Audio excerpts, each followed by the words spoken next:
Olá, olá, muito bom dia, meu irmão, minha irmã. Que Deus esteja abençoando a sua vida nessa manhã e que possa ser um domingo, o meio de um feriado abençoador no meio da sua vida, no meio da sua casa e no meio dos seus. Nós estamos aqui mais um domingo pela manhã para vencermos um desafio. Desafio que foi proposto, que é estudarmos nesses dias os evangelhos. Os evangelhos que para mim é o centro da Bíblia. Os evangelhos são o centro da Bíblia, é aquilo que está no centro da Bíblia como um todo, porque ele fala de Jesus, ele relata aquilo que Jesus falou. Então os evangelhos têm uma posição muito importante no estudo da Bíblia e até revela um pouquinho da nossa essência, porque nós somos evangélicos, ou seja, nós vivemos direcionados por aquilo que o Evangelho nos ensina. Mas eu quero começar nessa manhã lendo um texto com vocês.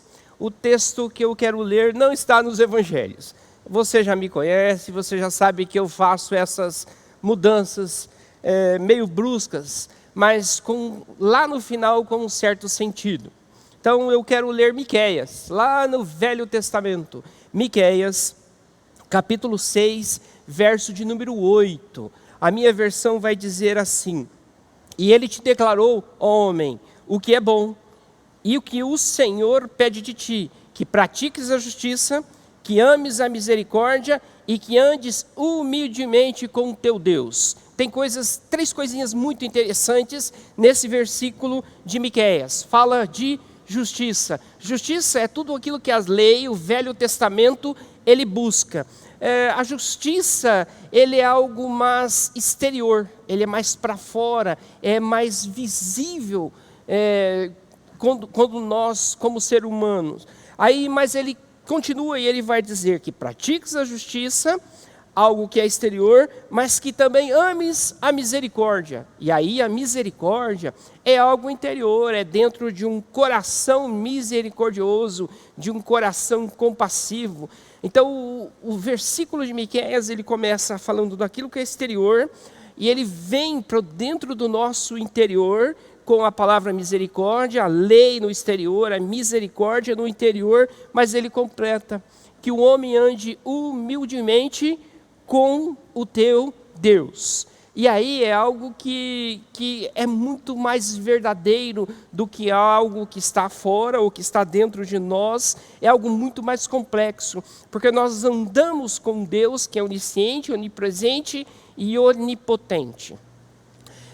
A Bíblia, todo mundo sabe, está dividido em Velho Testamento e Novo Testamento. Eu vou usar os meus minutinhos iniciais para traçar uma pequena introdução a respeito da Bíblia como um todo. Nós sabemos que a Bíblia é dividida em Velho Testamento e Novo Testamento.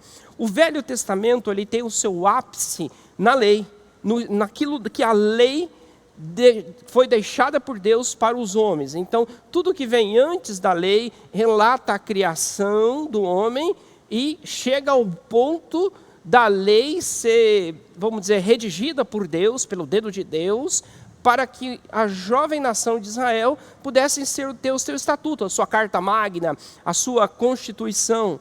E a partir dos livros da lei, da Torá, do nosso Pentateuco, como assim nós dizemos, nós vamos ter uma série de outros livros que vão falar a respeito das leis, e aí nós vamos chegar também nos profetas. E os profetas, eles vão relatar aquilo que é transição da lei para a graça, para a misericórdia, que vai estar predita na segunda parte, que é o Novo Testamento. Então os profetas, eles fazem justamente esse elo de ligação entre a lei e a graça. O Velho Testamento e o Novo Testamento. Fala daquilo que foi comunicado lá no Antigo Testamento, profetizado através da pessoa de Jesus, preparando para o Novo Testamento. Tanto que tem alguém que é muito conhecido, João Batista, que é aquele que veio para preparar o caminho do Messias. E se você prestar atenção, João Batista é a personificação de um profeta do Antigo Testamento. É um camarada meio ermitão, que andava para lá e para cá, que comia as coisas do campo, né? E ele vem então para preparar Jesus Cristo, venha preparar o caminho para Jesus Cristo. E os profetas, eles fazem muito isso. Já no Novo Testamento, o ponto central, o ponto mais importante são os evangelhos. Ele já começa com a parte mais importante. O que vem depois volta para Jesus Cristo.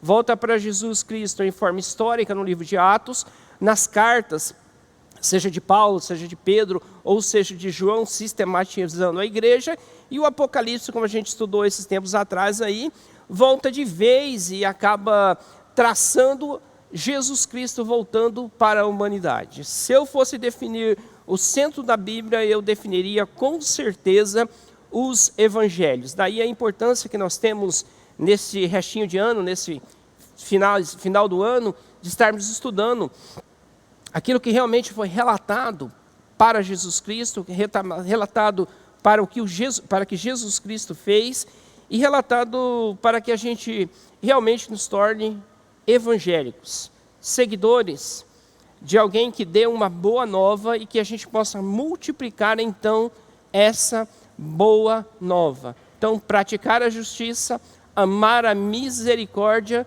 e andar humildemente com o nosso Deus. Está aí o processo de interiorização da lei para dentro do homem e para dentro do homem de modo total ao andar com Deus. Permita-me nessa manhã estar orando. Vamos começar orando, pedindo a graça de Deus, a misericórdia de Deus nessa manhã. Vivemos dias difíceis, vivemos na nossa pátria dias de luto, aliás no mundo como um todo, vivemos dias de luto, dia em que nós temos a oportunidade de repensar a vida, de repensar a nossa história de existência, e aí esse exercício que nós vamos fazer nessa manhã, é esse exercício que eu quero fazer com você. Eu quero propor algumas novas visões, nada de que fuja da doutrina básica, mas eu quero aumentar o leque da sua interpretação para que você comece a ver a vida de um outro ângulo, porque foi isso que Jesus proporcionou para cada um de nós, né? Uma visão holística, uma visão integral realmente do que é o Evangelho, o relacionamento do homem para com Deus, do Deus que se encarnou e que veio à Terra e que esteve à Terra e que nos ensinou lições preciosas, poderosíssimas para a nossa vida e para a nossa casa, para a nossa família, para a nossa história de existência. Vamos estar orando comigo nessa manhã, meu querido? Paizinho bondoso, Deus de amor e misericórdia, nós estamos aqui, ó Pai, mais uma vez, ó Pai, na sua casa, casa de oração para todos os povos, ó Deus. Nessa manhã, ó Pai, manhã de ensino da sua palavra, Pai. Então, Deus, em nome de Jesus, vai abrindo mente e corações, ó Pai, que nós possamos estar dispostos, ó Deus, a aprendermos realmente de Ti, ó Pai, que a Tua graça esteja nos alcançando, derramando da Sua graça sobre cada um de nós, ó Pai. Enche-nos, ó Pai, enche-nos constantemente com a Sua palavra, Pai. Enche-nos, ó Pai, com a presença do Santo Espírito de Deus, ó Pai. E que no nome santo do Senhor Jesus, nós possamos aprender, ó Deus, a praticar a justiça. Não a justiça do homem, mas a justiça de Deus.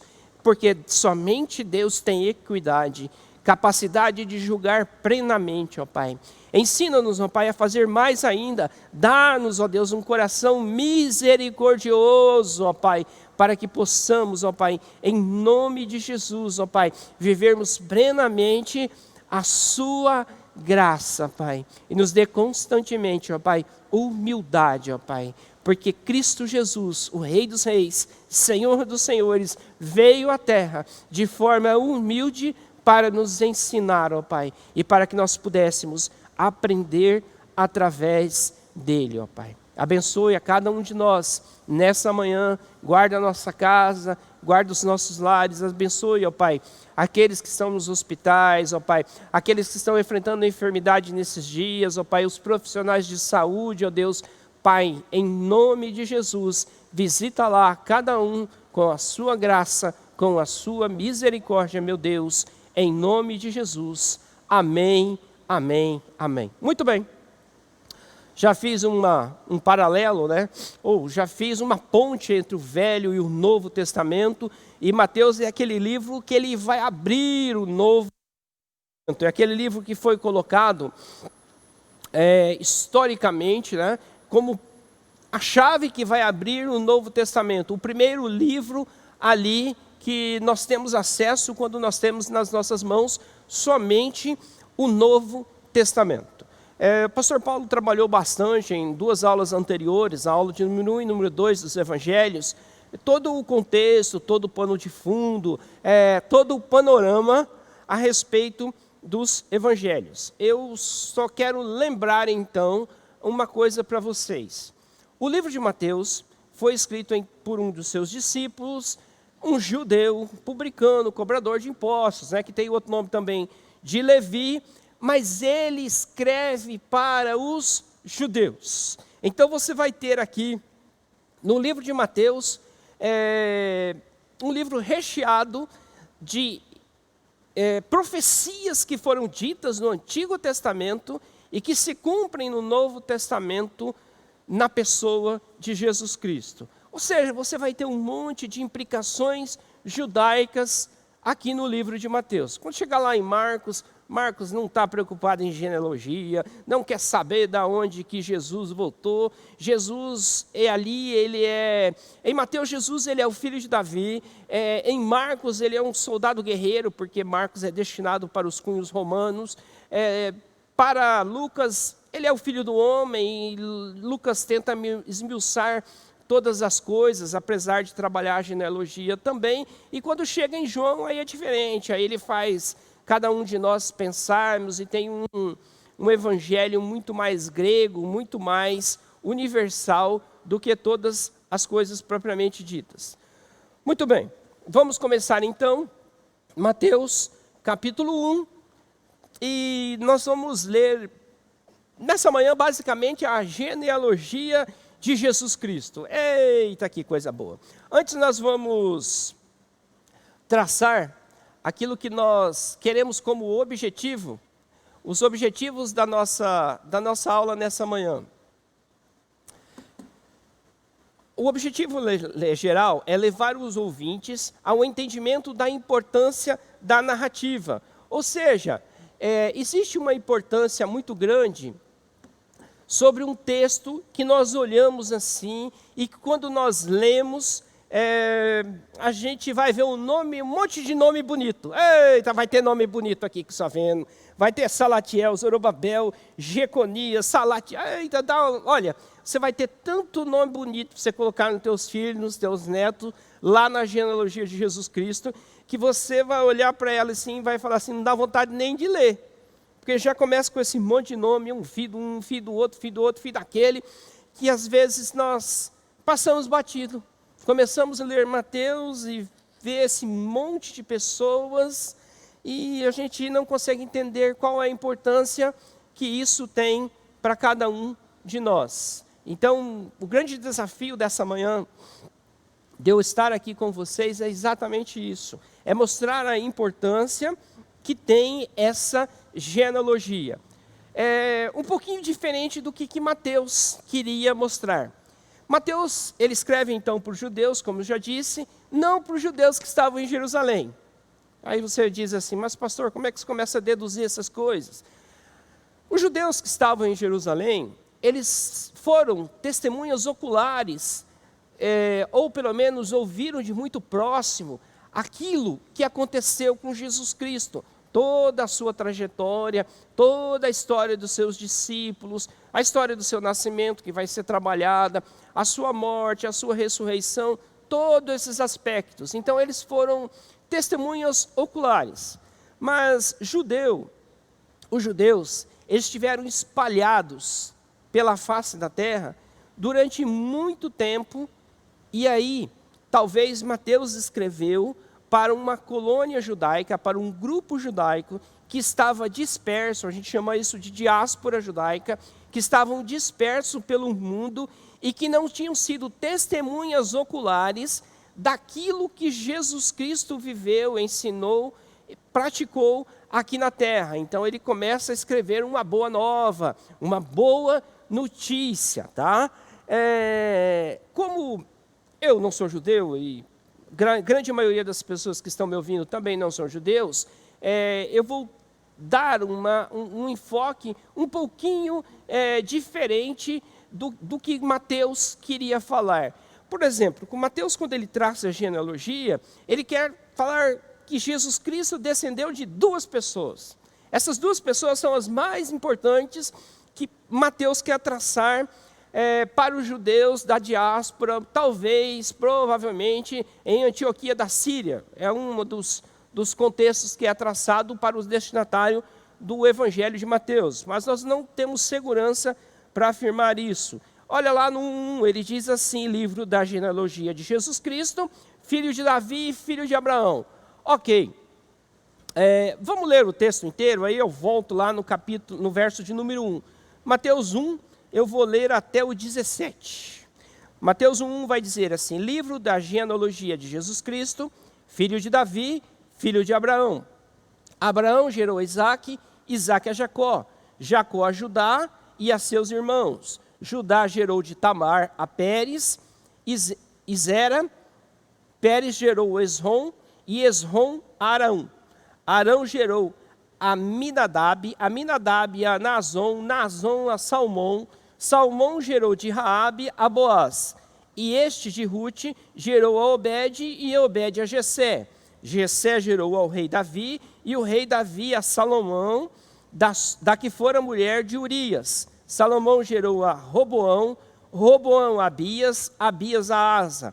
Asa gerou a Josafá, Josafá a Jorão, Jorão a Uzias, Uzias gerou a Jotão, Jotão a Acás, Acás a Ezequias. Ezequias gerou Manassés, Manassés a Amon, Amon a Josias. Josias gerou a Jeconias e aos seus irmãos no tempo do exílio da Babilônia.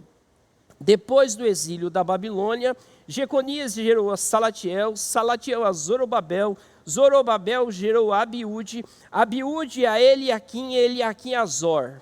Azor gerou a Zadok, Zadok a Aquim, Aquim a Eliúde, Eliúde gerou a Eliezer, Eliezer a Matã, Matã a Jacó, e Jacó gerou a José, marido de Maria, o qual nasceu Jesus, que se chama o Cristo. De sorte que todas as gerações, desde Abraão até Davi, são 14. Desde Davi até o exílio da Babilônia, 14. E desde o exílio da Babilônia até Cristo, 14. Ok. Mateus tinha um foco principal, e o foco principal era dizer assim, esse carpinteiro de Nazaré, que eu vou dar uma boa notícia para vocês, judeus da diáspora, judeus de Antioquia da Síria, é dizer o seguinte, Davi é descendente de Abraão e é descendente de Davi. Mas eu quero explorar mais um pouquinho.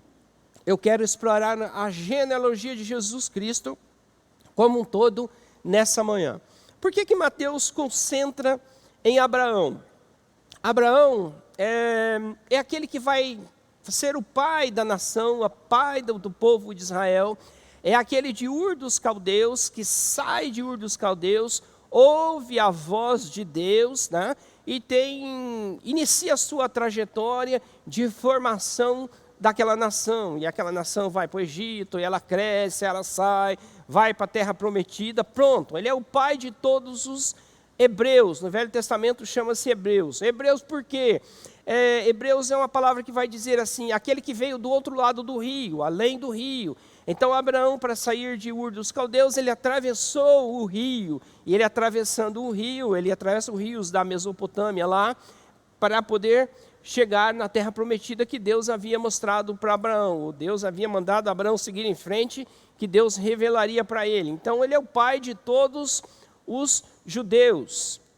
E Davi, porque o rei Davi representa todo um ideal de realeza, de nobreza, de governo, que o povo de Israel tinha nos dias que Jesus Cristo. Ou seja, quando você pega o livro das crônicas, você vai ver o ideal sulista, o ideal só do povo do sul, do reino do sul. só de Judá. A Crônicas não fala a respeito do Reino do Norte e de todas aquelas coisas que aconteceram. Se você quiser estudar o Reino do Norte, você tem que ir no livro dos Reis. Para você entender como era forte essa expressão, várias vezes no Evangelho vão falar que eram filhos de Abraão, e aí Jesus vai falar, não, Deus quiser, faz dessas pedras filhos de Abraão, ou seja, judeus, hebreus, né? Você vai ver o cego chamando, dizendo, Jesus, Jesus, filho de Davi, tem misericórdia de mim. Ou seja, existe um ideal davídico, existe um ideal de um reino eterno de Davi que seria consumado na pessoa de Jesus Cristo e vai ser consumado para todos sempre.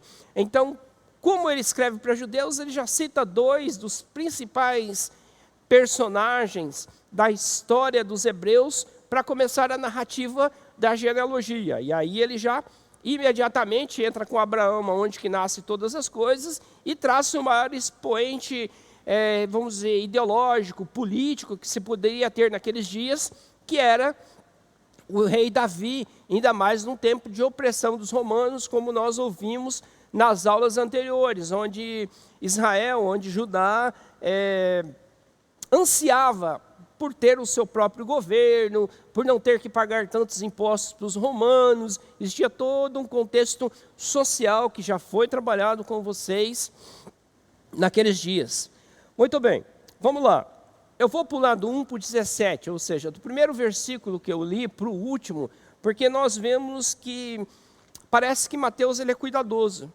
Ele divide a genealogia de Jesus Cristo em três grandes grupos. O primeiro grupo é o grupo dos patriarcas, que se estende um pouquinho e vai até o período dos juízes. O segundo grupo é o período dos reis, que vai começar ali com o Reino Unido, né?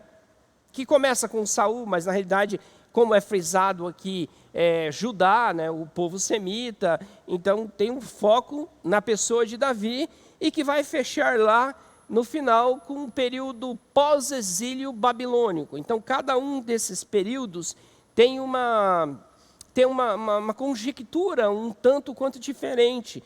Mas Mateus ele traça em 14 gerações. Olha o 17, vou ler de novo. De sorte que todas as gerações, desde Abraão até Davi, são 14. Desde Davi até o exílio babilônico, 14. E desde o exílio babilônio até Cristo, 14. Muito bem, quem gosta de matemática, de cabala, de gematria, um abraço, Zé Luiz. Zé Luiz com certeza vai estar assistindo a gente, é um camarada que entende de gematria aí, de gemátria, tá? Mas assim, quem gosta muito dessa questão numérica em relação à interpretação, faz uma conjectura dessas gerações, que são de 14, com o nome de Davi. Aí você vai falar comigo assim, agora sai dessa, explica aí, pastor. Muito bem, você sabe como é que escreve Davi, né? Pensa aí, imagine que eu tenho um quadro aqui bacana e eu estou escrevendo Davi, né? Ou pelo menos, ou não Davi em si, mas David. A palavra Davi ela vai ter 3 consoantes. Quem estudou um pouquinho de hebraico, avançou um pouquinho, lá no tempo do pós-exílio babilônico, eles vão resgatar um pouquinho o idioma hebraico, porque eles vão para o exílio babilônico falando hebraico e voltam falando aramaico. E o hebraico ele não tem vogal, ele é uma sopinha de letra, só tem consoantes. Então Davi vai ter a letra D, né? Não vou falar a transliteração, mas ele vai ter a letra D, a letra W e a letra D de novo, que ele vai ter um D mudo lá no final. Tira as vogais daí, 3 letras. A letra D tem um numeral 4 como simbologia, a letra W 6, né? 6 e 4, 10, com mais 4, 14. Pronto, quem gosta de números tem um prato cheio aí para dizer que Mateus separou em 14, justamente porque a soma cabalística da palavra Davi tem 14.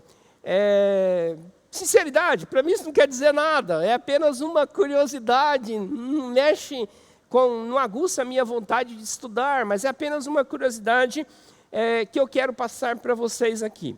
Outra coisa que eu quero passar é que não tentem datar, historicamente já tentaram datar os números dos nossos dias, dos nossos anos, através dessas genealogias, tá?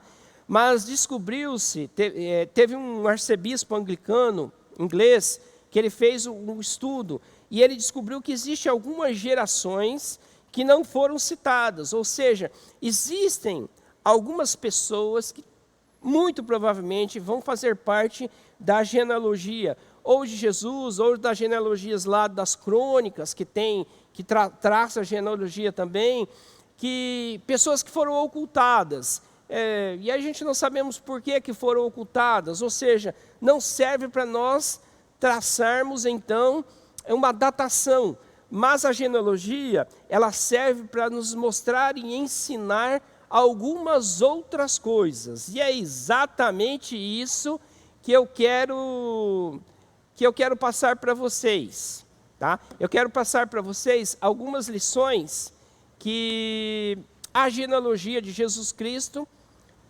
traz para cada um de nós e que pode nos ensinar. A genealogia de Jesus, ela nos revela algumas coisas importantes. E eu quero, dentro do tempo que eu tenho, da minha limitação, dizer que eu tenho três fatos importantes na genealogia. Poderia traçar uma infinitude, mas eu quero traçar 3. Ela nos ensina sobre legado. A genealogia de Jesus Cristo, ela nos ensina sobre legado. Segunda coisa, a genealogia de Jesus Cristo, ela nos ensina sobre igualdade de gêneros. Igualdade de gêneros. Terceira coisa, igualdade de gêneros, né? Eu estou de rosa hoje, não é à toa. Eu não estou de rosa à toa. Eu estou de rosa hoje, minha irmã, para lembrar que outubro, ele é outubro rosa. E eu gostaria, minha irmã que é mãe, minha irmã que é filha, minha irmã que é esposa, cuida da sua saúde, minha querida. Lembra desse mês, faz aqueles exames que você precisa fazer. Quando as coisas são descobertas no início, é muito mais fácil de nós trabalharmos isso. É muito mais fácil da ciência, que tem pessoa negando aí, mas da ciência que te ajude. E quem deixou a ciência foi Deus. Deus instruiu o homem para que o homem tivesse sabedoria. Eu estou falando de carteirinha. Minha mãe passou por todo esse problema aí, mas graças a Deus foi de começo. Deus usou os homens e ela se curou praticamente. Hoje ela é curada em nome de Jesus, pela graça de Deus. Então se cuida, minha irmã. Estou de rosa para você não esquecer disso. Eu vou voltar para cá. Então a primeira coisa, legado. Segunda coisa, igualdade de gêneros. Terceira coisa, vai relatar um pouquinho da história de judeus e de gentios. 3 coisas para você ficar focado aí a respeito então da genealogia de Jesus Cristo. Uma outra coisa, quando nós chegarmos lá no livro de Lucas, lá no capítulo 3, nós vamos ver que Lucas faz uma outra genealogia. É uma genealogia que ultrapassa Abraão, que vai lá até Adão, que busca lá o comecinho de tudo. É porque Lucas era mais minucioso mesmo, tá? Ele tinha o foco da pesquisa, e o foco de Mateus é só falar que Jesus, ele é filho de Davi e ele é descendente de Abraão. Lucas vai fazer uma genealogia ascendente, ou seja, de Jesus para Adão. Já Mateus vai fazer uma genealogia descendente, que vai falar então de Abraão até a pessoa de Jesus Cristo. Então são genealogias em pontos, em eixos diferentes, contraditórios, tá? E que às vezes tem algumas diferenças em alguns personagens. Sobretudo, um personagem que é o pai de José, esposo de Maria, né? Mãe do nosso Senhor Jesus Cristo. Vai dar uma confusãozinha entre se esse camarada se ele chama Jacó ou se ele tem um outro nome que está lá no livro de Lucas. existe uma série de explicações para nós traçarmos isso. Uma delas é a lacuna que existe entre os personagens em toda a linha de ascendência. Outras são questões como o voto de levirato, voto do levirato. Eita, o que é voto levirato? Daqui a pouco eu chego lá, eu vou falar sobre isso nessa manhã. A voto do levirato pode ter influenciado a pesquisa que Mateus fez e a pesquisa que Lucas então vai fazer, e existem algumas diferenças de nomes, sim. Mas o que é importante? O importante é que Jesus é filho de Davi, e importante é que Jesus ele é da descendência de Abraão, que Jesus veio para os seus, que infelizmente os seus não receberam, mas nós, os gentios, o recebemos, confessamos o seu nome, somos enxertados na figueira, que é Israel, e somos abençoados, porque Deus prometeu a Abraão que ele seria bênção para muitas famílias, para muitas pessoas, e essa bênção ela é consumada na pessoa de Jesus Cristo. Então são duas genealogias traçadas de modos diferentes, com algumas coisas que não batem, e aí dá para se explicar e trabalhar essas coisas sem nenhum dos problemas, e daqui a pouco eu chego lá e traço algumas coisas maiores para você relativo a esta diferença. Muito bem, se eu disse e se eu propus nessa manhã que nós falássemos sobre a importância da genealogia de Jesus em 3 aspectos, e o primeiro foi o legado, é muito interessante. É muito interessante porque quando eu começo a consultar todos esses nomes, eu vejo que esses homens aqui, e também essas mulheres, é que eu vou deixar as mulheres para a parte 2, tá? Mas essas mulheres também deixaram um legado. Acho que talvez alguns não deixaram herança para os seus filhos, mas deixaram um legado para os seus filhos, deixaram um legado para cada um de nós, e isso volta, isso faz com que nós começamos a pensar no legado em que nós deixamos. Vamos lá, vamos começar com Abraão. Abraão deixa o legado da fé. Deus fala para ele: Abraão, arruma teu galo de briga aí, meu filho, vaza daí que eu vou te mandar para uma terra. Abraão, pela fé, vai embora.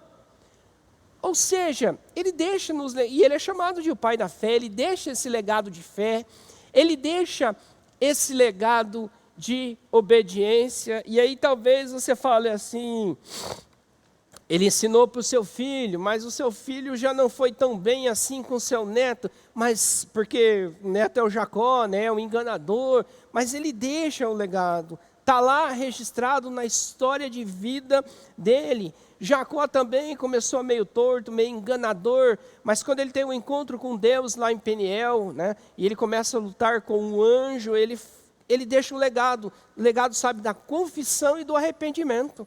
Eu preciso confessar aquilo que eu sou, eu preciso me arrepender e eu preciso mudar, eu careço de mudança. Olha como a história desses homens acabam sendo interessantes. Você tem o nome de Salmão aqui. Esse Salmão é um príncipe judaico que casou com uma mulher que não era judia, que talvez tivesse uma reputação não muito boa. Eu vou defender a reputação dela hoje, tá?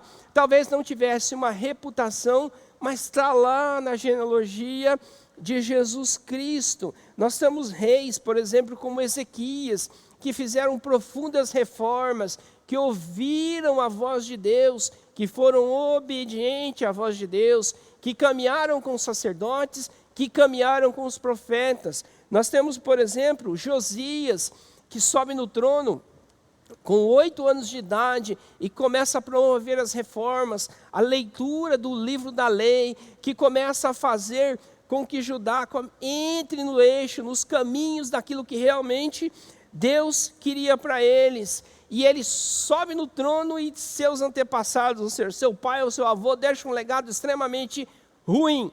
E aí eu estou falando, então, de Manassés e Amon, reis que eram subjugados por povos estrangeiros que viviam ao longo de Israel, que cultuaram seus deuses, que mataram profetas. Tem um cerrou um profeta ao meio, o outro sacrificou o seu filho num vale. Então são reis que deixaram legados muito ruins, que deixaram uma história de vida muito ruins. Opa, então sim, na genealogia de Jesus Cristo, ali a gente vai ter alguns personagens que não são plenamente aprovados.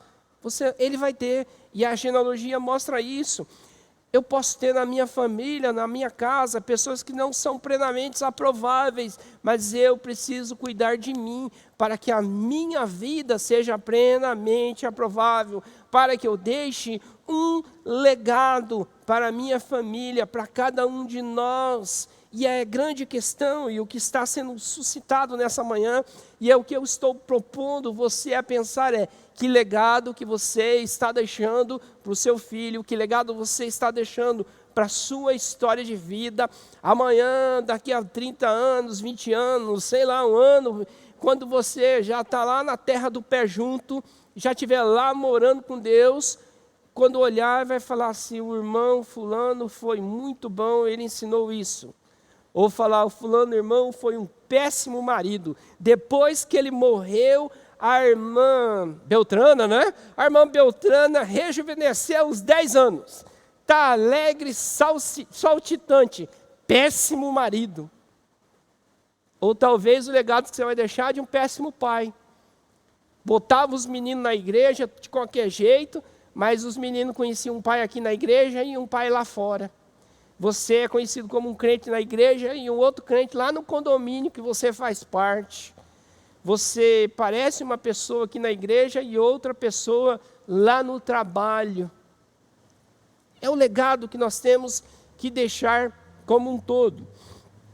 E a história da genealogia de Jesus Cristo, ela vai continuar. Ela vai sair então do período dos patriarcas, ela vai passar pelo período dos reis e vai passar também pelo período do exílio babilônico. Muito bem. Talvez o exílio babilônico foi aquele caminho que fez com que os primeiros destinatários dessa carta, desse livro, fossem dispersos de Israel e que fosse para algum lugar do mundo. Antioquia da Síria é um bom exemplo que a gente pode citar, que eu já citei várias vezes aqui. Mas seja como for, o período do exílio babilônico, ou propriamente dito, o período pós-exílio babilônico, foi um período muito desafiador, onde nós temos na genealogia de Jesus Cristo, Zorobabel sendo citado. Está lá no verso de número 13. Quem foi esse camarada Zorobabel? Zorobabel foi um governador nomeado não pela Babilônia, porque a Babilônia já não dominava mais, quem dominava era o povo da Média e da Pérsia, nomeado para cuidar das províncias, das províncias persas, exatamente na província de Judá, de Jerusalém. E ele tem um cargo de governador, isso é interessante. Até mesmo quando Judá não tinha sua autonomia, governou, pelo menos por um período, alguém que era da linhagem de Davi, alguém que era de Judá, alguém que era semita. Lá a genealogia de Lucas traça bastante isso, porque como ela volta no tempo, ela fala lá dos filhos de Noé, né? Sem, Cão e Jafé, e você, quando vê essa genealogia, você vai ver que Sem vai dar origem a Abraão e a todos os judeus, por isso que o povo, então, ele é semita, ele é descendente de Sem, e quando você ler alguma reportagem falando assim, antissemita, é porque alguém está contra, hoje especificamente, contra o povo de judeu, que vai contra aquela nação, então. Hitler é um bom exemplo disso, de ser uma pessoa antissemita. Tem outro que eu vou falar para você aqui, mas eu vou falar bem baixinho, porque vai dar um burburinho aí. Tem um camarada que era muito criticado e muito chamado de antissemita também, tá bom? Bem baixinho, só para você, Martinho Lutero, tá bom? É por isso que ele não gosta muito da carta de Tiago lá, fala que é meio palha, não gosta muito da questão lá. Mas, brincadeiras sérias.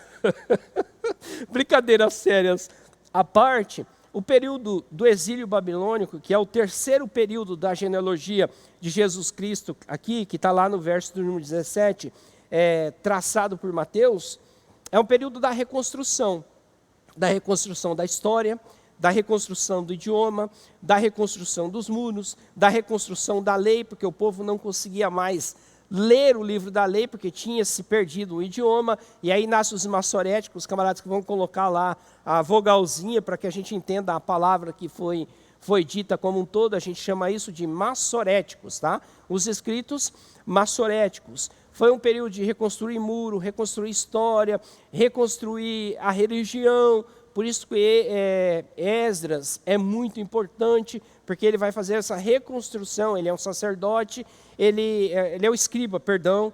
Josué era o sacerdote da época. Ele vai traçar bastante essa reconstrução da história. Neemias mais na parte do governo e na parte da reconstrução dos muros, que é para que Jerusalém se fortalecesse e dali nascesse exatamente a pessoa de Jesus Cristo. E aqui vai entrar um pouquinho, então, naquele período do período da Babilônia e um período que o pastor Paulo falou esses dias, que é o período do silêncio profético. É o período onde o último profeta falou, Malaquias, o mensageiro, o enviado de Deus, até, não o evangelho de Mateus, mas até João Batista começar a falar, porque é o período que cessa por uns tempos, ou por 300 anos, por um período, a voz profética, ela é silenciada. É o período que nós chamamos do período dos Macabeus, tá bom? Mas mesmo assim foi um período muito importante em que a história foi traçada, em que a história conspirou para o advento da vinda do Senhor Jesus Cristo. E aí eu vou voltar um pouquinho, e aí eu vou insistir um pouquinho, já que eu quero traçar, e eu estou traçando que a genealogia de Jesus, ela nos ensina sobre legados. Legado de pessoas boas, legado de pessoas más, legado de pessoas que deveriam ter feito e não fizeram, legados de pessoas que talvez fizeram mais do que podiam, porque confiaram em Deus e obedeceram a voz de Deus. E aí a gente precisa parar um pouquinho, deixar a genealogia de Jesus e pensar no legado que nós estamos deixando na história dessa nação, na história desse povo, não o povo judeu, mas do povo brasileiro hoje. E é preocupante como, ao invés de nós estarmos unidos pela fé, parece que o cristianismo, principalmente a questão evangélica, está sendo fragmentada por ideologias. Tá? E não existe nenhuma logia, nenhum ismo, a não ser cristianismo, a não ser Cristo Jesus. Todos os outros vão começar bem e vão ter problemas. Todos os outros vão ser que nem a genealogia de Jesus Cristo. Vai ter ponto positivo e vai ter ponto negativo. É por isso que Jesus é o centro, o Evangelho é o centro. É por isso que nós devemos caminhar dentro daquilo que nós chamamos de cristianismo, de evangélicos, de seguir aquilo que Jesus Cristo nos ensinou. Mas parece que esses dias nós estamos sendo fragmentados por um monte de opiniões, por um monte de pessoas oportunistas, tá? Que estão tentando fragmentar o evangelho no meio do povo brasileiro. E a gente precisa aprender a entender, a ler esses traços da nossa história, porque nós estamos construindo a nossa história. E hoje eu posso mudar, amanhã eu posso mudar, mas vai chegar um dia que eu não consigo mais alterar mais nada. E aí vai estar lá o meu legado, o que eu fui, o que eu falei, o que eu ensinei, o que eu falei para o meu filho. Hoje nós temos cada dia menos jovens nas igrejas. O agnosticismo está crescendo no Brasil de uma forma assustadora. Agnóstico é aquele cara que fala assim, Deus existe, ele não é um ateu. Deus existe, mas é muito grande, não dá para ficar se envolvendo com isso. É por isso que tem um movimento chamado desigrejados, que infelizmente cresce muito, porque os legados são muito ruins, porque nós estamos se dividindo, nós estamos concentrando as nossas forças, nossa história de vida, naquilo que nos separa, ao invés de estarmos concentrando naquilo que nos une. E só tem uma coisa que nos une, é Jesus Cristo, é o Evangelho, aquilo que Jesus ensinou, tá? Não é a lei, porque, volta lá para aquele texto que eu li, lá de Miqueias no começo, sabe, não é a prática da justiça, porque a justiça não é plena, tá? É a misericórdia, sim, mas é andar com Deus, é aprendermos a sermos humildes com Deus, caminharmos plenamente com Deus. Deixa uma pergunta, Jesus, e a gente vai estudar os evangelhos, Jesus vai encher vocês de pergunta quando você lê os evangelhos. Eu vou deixar uma pergunta, que legado nós temos deixados para os nossos filhos? Que legado nós temos deixado para os nossos netos? Como será construída a história do povo brasileiro? Aliás, a história do povo evangélico brasileiro, no período da pandemia, no período pós-pandemia.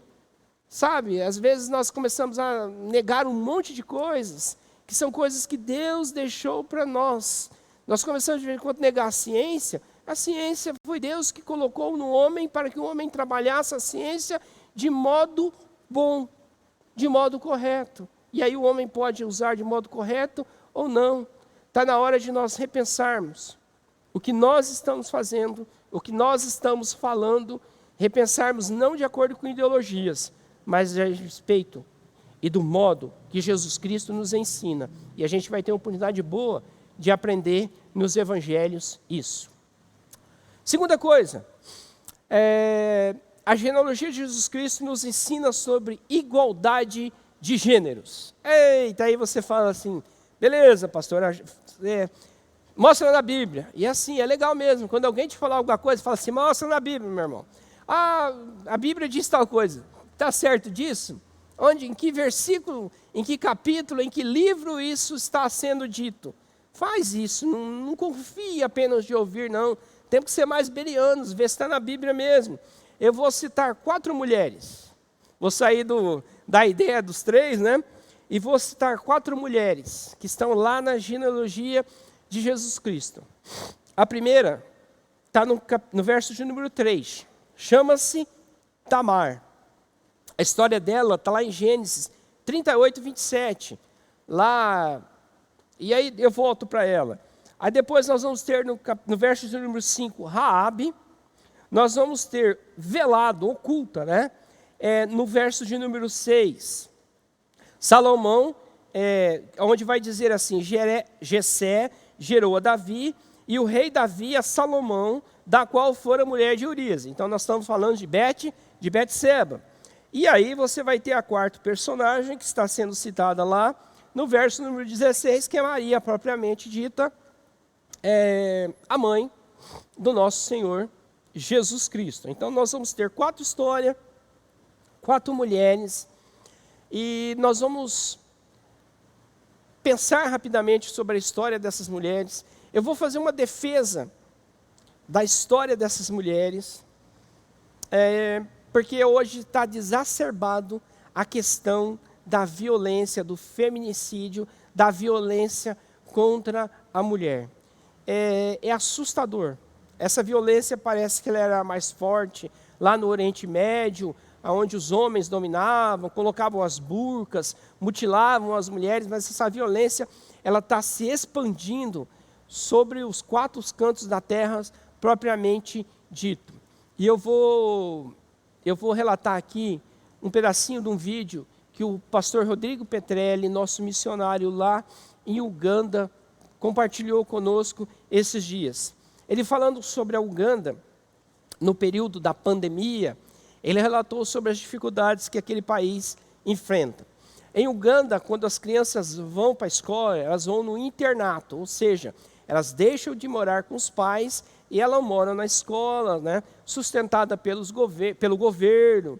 Então, os pais perdem um pouquinho do domínio dos filhos, da questão da despesa financeira, né? Em Uganda se multiplicou, então, a questão econômica. O emprego começou a ficar difícil, tem a questão da pandemia, das várias doenças, eles enfrentam questões de instabilidade política e eles enfrentam, por exemplo, a volta das crianças, e a volta das crianças aumentou as despesas das casas, e já estava difícil, mas também o período da pandemia, onde os homens ficaram em casa, aumentou muito a questão da violência doméstica.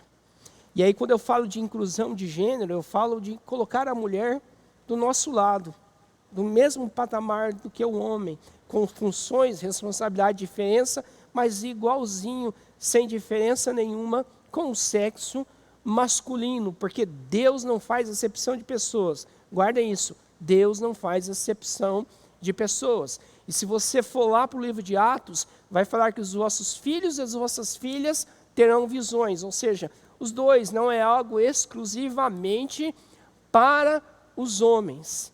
O jeito que o homem trata a mulher, ele é muito importante. Como eu sou pai, e eu tenho a alegria de ter uma filha mulher para mim foi uma dádiva, o que eu falo para ela é o seguinte: quando você começar a namorar, pega esse indivíduo, olha como esse indivíduo trata a mãe dele.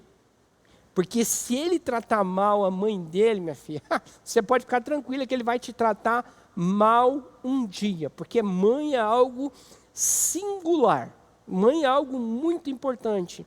E às vezes os homens têm praticado violências contra as mães, contra a mãe dos seus filhos. E aí volta um pouquinho naquela ideia lá do legado, né? O que você tem ensinado para o seu filho? Que você trata bem a sua esposa? Porque assim, não é regra. Mas a probabilidade, probabilidade do homem que trata a mulher de modo mal, é que o filho trate a mulher de modo mal, a sua mãe de modo mal. E aí vai tratar mal também a sua futura esposa. Está na hora de nós aprendermos a ser mais humanos, está na hora da gente aprender a dar o valor que a mulher tem, aprender realmente a entender a dádiva que nós temos de ter mulheres nas nossas vidas, sejam como mãe, como esposa, ou como filhas, ou como amigas também, porque nós podemos ser amigos de mulheres, não tem problema nenhum, precisamos saber traçar bem as coisas. Já que lá no começo, e aí eu vou voltar para as 4 personagens, não esqueci não, lá no começo, quando eu falei da lei ser exterior, da lei ser interior, né? Que em Miqueias, lá no capítulo 6, de praticar a justiça, usar de misericórdia e andar humildemente com Deus, é um processo de interiorização. Esse tempo eu ouvi o Cortella, numa reportagem, ele falando um pouquinho sobre ética, e é interessante, né? A ética da lei, a ética da graça e a ética de andar com Deus plenamente. É isso que Miqueias traça lá no começo. Ele fala um pouquinho sobre, ele falando sobre o ética, ele contou a história de uma corrida que aconteceu na Espanha. Se essa corrida é verdadeira ou não sei, mas eu vou relatar a história para vocês. Teve uma corrida na Espanha, e para variar, né, tá lá um africano, tá lá um queniano lá na frente, disparado. Estava para ganhar a maratona, uma corrida em forma de maratona, estava para ganhar a maratona, eu acho que ele se empolgou quando ele estava chegando, e aí ele tirou o pé do acelerador lá, né, travou um pouquinho as pernas, acho que começou a contemplar a paisagem, a vista era muito bonita, as pessoas, e ele perdeu o foco da concentração e ele ficou meio devagarzinho. E vinha um espanhol atrás dele que vinha aceso, vinha acelerado. E de repente o espanhol viu que o africano estava meio devagar, que ele podia ultrapassar. Ao invés de ficar quietinho e ultrapassar, ele gritou: corre, está chegando, eu vou te alcançar. E aí o africano acordou, né? Acabou o deslumbre sobre a paisagem, as pessoas, o africano acelerou, chegou em primeiro, tal. Beleza, quando acabou a corrida, o repórter perguntou para o espanhol: por que você avisou ele se você poderia ganhar? E o espanhol respondeu assim: o que eu ia falar para minha mãe quando eu chegasse em casa e eu falasse para ela assim: mãe, eu ganhei, mas eu poderia ter avisado o indivíduo lá, porque ele é melhor do que eu. E aí, o que eu ia explicar para minha mãe? O que eu ia fazer ou falar para minha mãe? É uma ideia de ética muito forte, de algo que está no interior mesmo. É mais do que justiça, é mais do que misericórdia, é realmente andar com Deus. Se bem que eu não sei se ele é cristão, eu só apenas usando como um exemplo. Muito bem, das 4 mulheres traçadas, a primeira que eu quero falar então é Tamar. Tamar está lá em Gênesis 38, 27, é uma das noras de Judá, né, daquele que vai dar o nome à tribo que Jesus vai então nascer, e ela tinha casado com um dos seus filhos de Judá, e o seu marido havia morrido, e e lá naquela época, quando a mulher morria, quando a mulher ficava viúva, e ela não tinha filhos, o cunhado, o irmão do seu marido, tinha que ter um relacionamento com ela para suscitar filhos pelo defunto, pelo finado. Isso está lá no livro de Ruth, você vê isso. Lá no finalzinho do livro de Ruth vai dizer assim, e a Noemi, o filho era de Ruth, mas a Noemi nasceu um filho que seria melhor do que 7 filhos, né? E a história de Tamar vai dizer, aquela história que é um pouco, vamos dizer, embaraçosa, mas vai dizer assim que os filhos de Tamar derramavam seu sêmen sobre a terra, e Deus vai desagradar disso. O filho menor já poderia suscitar, né, o herdeiro do seu ex-marido, mas não suscitava, e ela engana Tamar e acaba tendo ela engana Judá e acaba tendo um filho com o seu sogro, com Judá.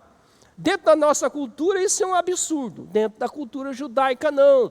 Então é por isso que estender a sociologia, o costume, tudo que está acontecendo é muito importante. Antes de nós começarmos a julgar então Tamar, ela fez aquilo que era preconizado, ela fez aquilo que ela poderia fazer e que não estavam fazendo justiça com ela.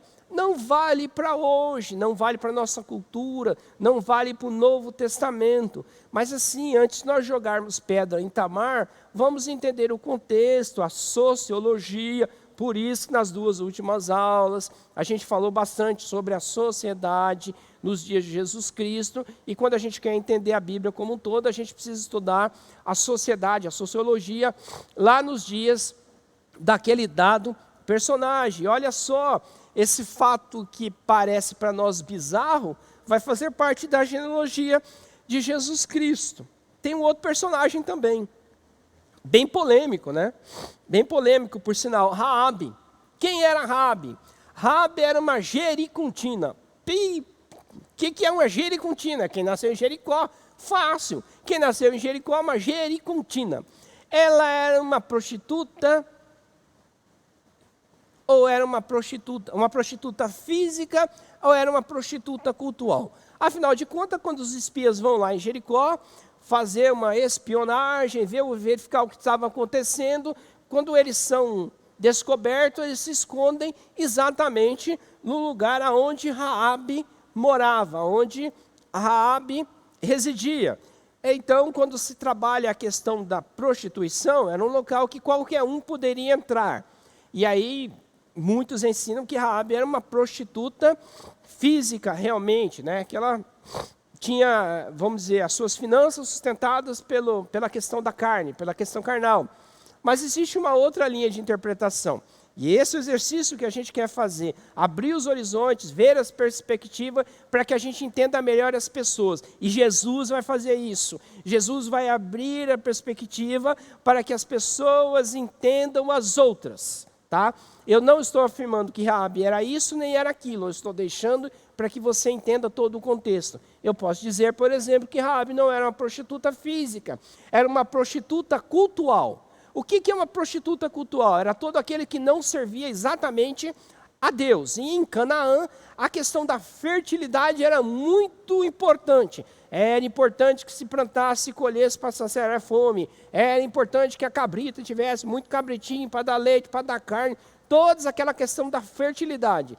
Tanto que quando você pega um livro de história ou você entra na internet, você vai ver uma divindade chamada Acera. Acera era uma deusa em forma de mulher que tinha vários seios. O seio é o significado da fertilidade, da mãe que amamenta o filho. Então Raabe de repente não era uma prostituta física, era uma prostituta cultural, tão somente. Mas seja uma ou seja outra, é interessante que ela casa com um dos príncipes de Judá, um homem chamado Salmão.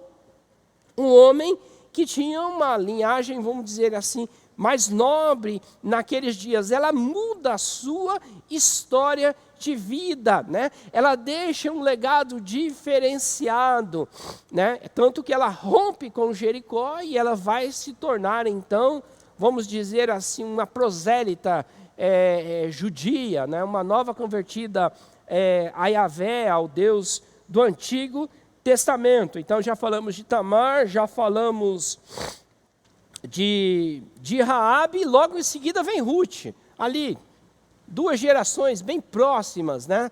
Vem Ruth. Quem era Ruth? Era uma Moabita. Moabita, que é um povo inimigo de Israel ao longo dos tempos, que é um povo que nasce de uma relação incestuosa, essa sim, incestuosa, complicada, entre o pai e suas 2 filhas, Ló, lá, né? Que vai nascer Amon e vai nascer Moabe. Ela era uma pessoa moabita que tinha um deus chamado Camos, ou Camós, né? Que sacrificava meninos em favor dessa fertilidade, que num determinado momento falta pão na casa de pão, e aí Noemi, seu marido, vão para Moabe, e lá ela casa com um dos filhos de Noemi, todo mundo morre lá, a tragédia é completa, né? Mas quando volta, ela faz uma escolha, e ela fala para sua sogra: o seu povo será o meu povo, e o seu Deus será o meu Deus. Ela escreve uma nova história de vida, né? E aí ela vai ter um relacionamento com Boaz, né? E o relacionamento era para gerar filhos para Noemi e não para Ruth propriamente dito, porque era a lei do levirato aqui dita, que pode explicar um pouquinho da diferença da genealogia de Mateus e da genealogia de Lucas, tá? O voto do levirato pode nos mostrar essas coisas.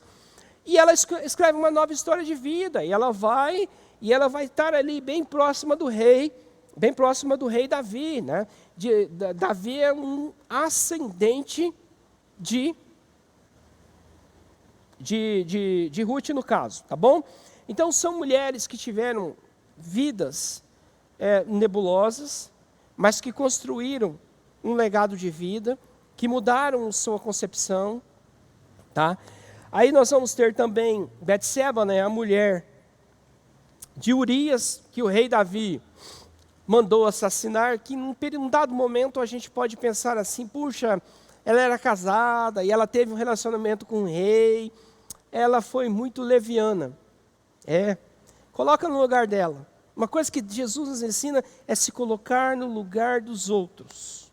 E os mandamentos, é interessante que os mandamentos falam isso. Amar a Deus sobre todas as coisas e o próximo como a ti mesmo. Quando nós amamos o próximo como a si mesmo, nós nos colocamos no lugar das pessoas.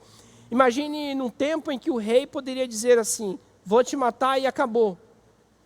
Por mais que aquela mulher pode ter se exibido, ela tinha uma situação difícil. Dizer não para o rei era muito difícil. Tanto que o rei podia matar, que mandou matar o seu marido.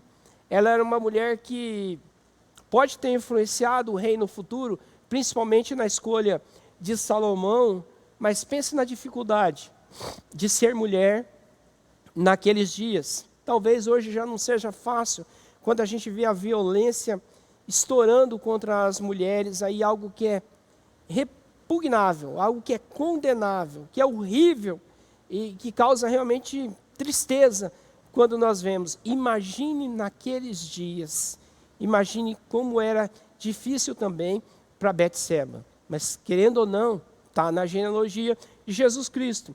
E a última das mulheres é Maria, que está lá no verso 16. Eu acho assim, a teologia evangélica, ela tira muito de Maria.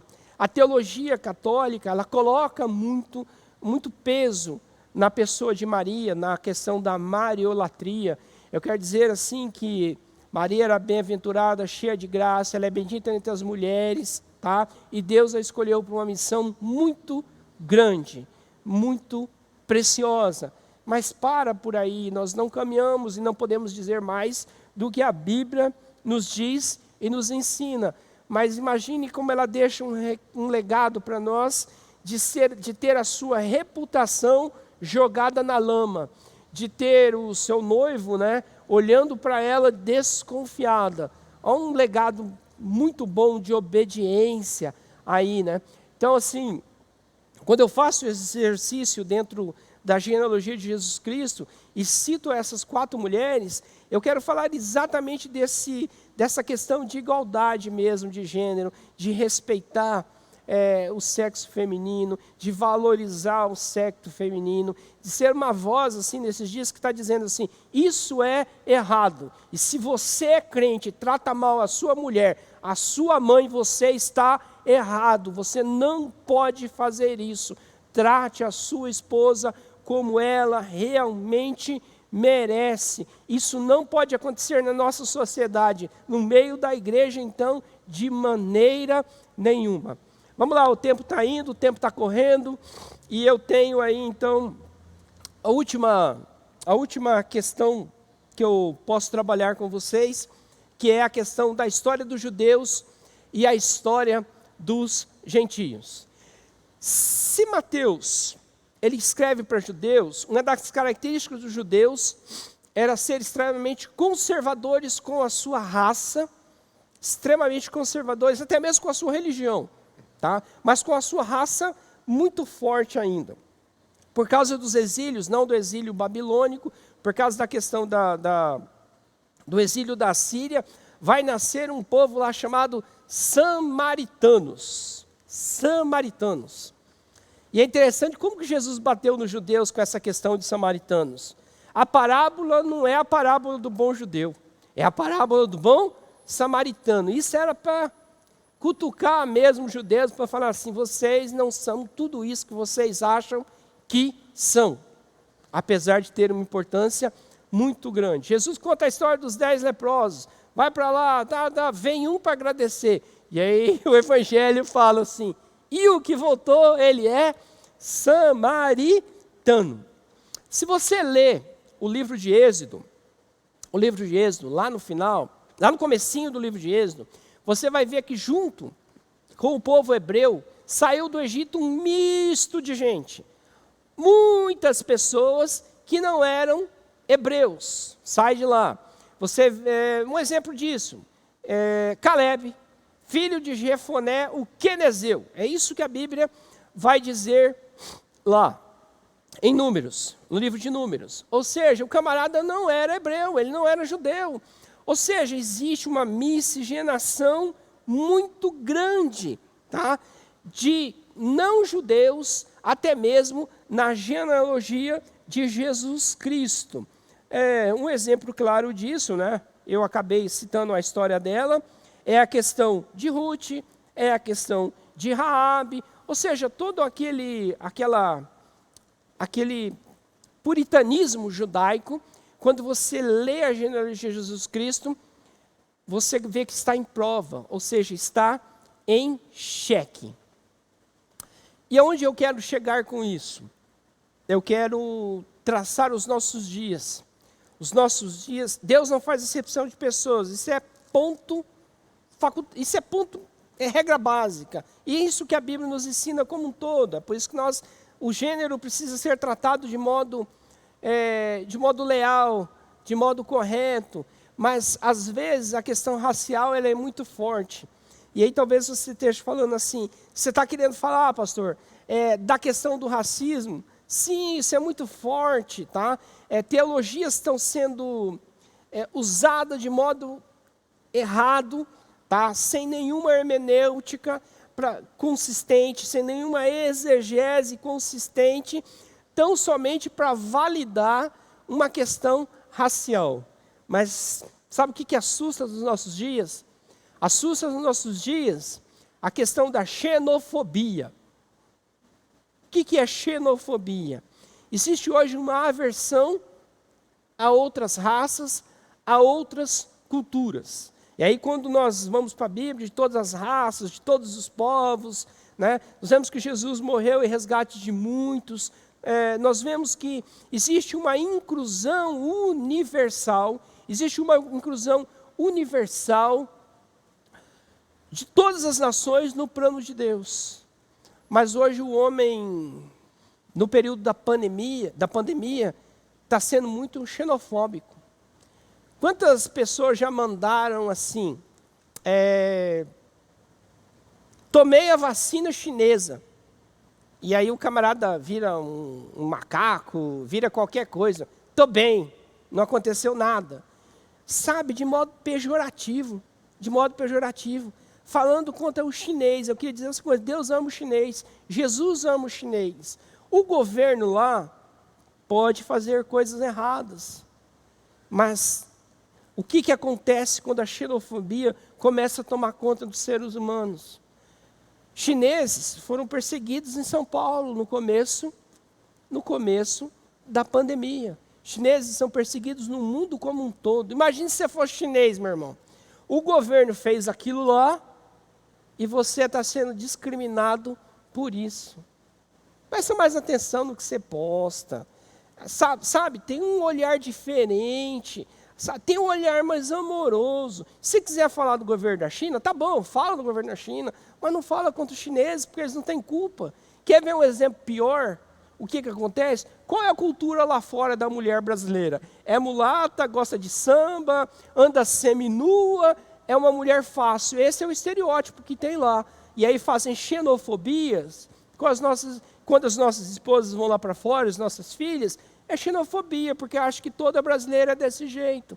Isso não é verdade, não é assim que as coisas funcionam. Eu acho até que se Jesus viesse hoje, a parábola não seria a parábola do bom samaritano, seria a parábola do bom chinês, porque nós temos uma cultura racial muito forte.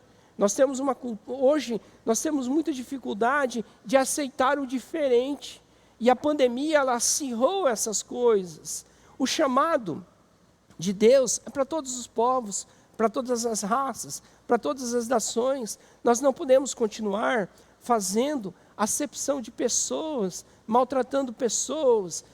Vejam só que estrangeiros fizeram parte da genealogia do Mestre. Ou seja, os judeus não são tão judeus, nem tão puros assim.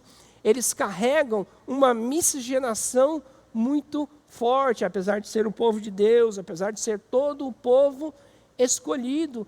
Então nós temos que aprender a ver o outro com o nosso olhar, aprender a ver o outro com a visão realmente que Deus quer para cada um de nós.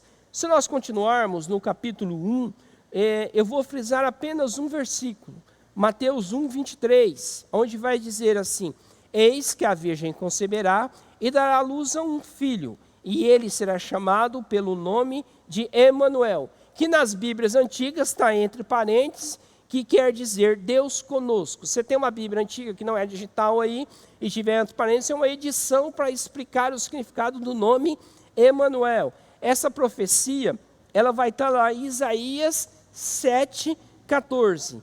Isaías 7,14. Por que eu estou frisando isso? Porque ao longo da semana, das nossas aulas, os outros colegas que vão vir da aula vão falar muito daquilo que o Velho Testamento prediz na pessoa de Jesus Cristo, para mostrar e revelar que Ele é Emanuel, Ele é Deus conosco, que Ele é Cristo, Ele é ungido, Ele é o Messias, e Ele é aquele que é filho de Davi, e Ele é aquele que é da descendência de Abraão. Acho que nosso tempo está se acabando. Eu quero deixar uma frase que foi dita por um homem. Eu não vou projetar, porque o projeto realmente é a Bíblia como um todo, aquilo que Jesus falou, que os profetas falaram. Mas eu quero deixar uma frase, aliás, uma sequência de pensamentos de Mahatma Gandhi, tá? De um homem que eu particularmente admiro muito naquilo que ele falou, naquilo que ensinou, tá? Independente do aspecto de salvação, de convicção religiosa, mas eu acredito que deixou um legado muito interessante para cada um de nós, né? E o pensamento dele vem a partir de uma frase: o que destrói o ser humano? O que destrói o ser humano? E ele diz assim, que é política sem princípios, prazer sem compromisso, riqueza sem trabalho, sabedoria sem caráter, negócios sem moral, ciência sem humanidade e oração sem caridade. Quando eu li essa expressão, eu achei muito interessante, porque revela muito do que está acontecendo conosco e revela muito aquilo que os evangelhos vão nos ensinar, daquilo que Jesus Cristo nos ensinou. Como falta princípio na nossa política, né? Como falta princípio naqueles que governam as nações como um todo, e o Brasil não é exceção. Como que as pessoas estão se entregando ao prazer e não têm um compromisso propriamente dito. É por isso que o prazer se esvai, ele não se renova, e a pessoa começa a buscar outras questões prazerosas, e vão afundando a sua vida em droga, em prostituição, em tantas outras coisas. Como o homem parece querer ser rico e não trabalha, como a corrupção se aflora no meio do mundo como um todo, né? Como parece que são sábios, mas falta caráter mesmo, né? Porque sabedoria está relacionada ao caráter. É por isso que o livro de Provérbios trata isso como um todo. É negócios que são feitos, são desfeitos, são deixados de lado com falcatruas, onde a moralidade não quer dizer mais nada. Ninguém está preocupado com o seu nome. Pode jogar o nome na lama que não tem problema nenhum. É a ciência que é econômica, que não é humana, que é humana e que não é econômica, que não consegue andar junto com o homem, e pelo contrário, a ciência cada vez mais leva eu a confiar, faz com que eu confie na palavra de Deus, porque ela não conseguiu destruir ainda a palavra de Deus. E às vezes é muita oração sem amor, é muita oração sem uma ação propriamente efetiva. Quero deixar com vocês nessa manhã a minha palavra final, que Deus esteja abençoando a vida de cada um de vocês, que vocês estejam pensando sobre legado, sobre inclusão de gêneros, sobre a história do chamado que você tem para construir a sua história de vida. E por mais que você ache que tem um monte de nomes aí que não são tão bonitinhos assim, não são tão conservadores assim, eu quero dizer que tem história de pessoas que precisam ser estudadas, que nós precisamos aprender com eles e que nós possamos vencer os desafios, assim como cada um deles venceu. E cabe a cada um de nós seguir o nosso Mestre, Jesus Cristo, o autor das boas novas. Uma boa nova para você nessa manhã. Jesus te ama, meu irmão. Deus te abençoe, em nome de Jesus.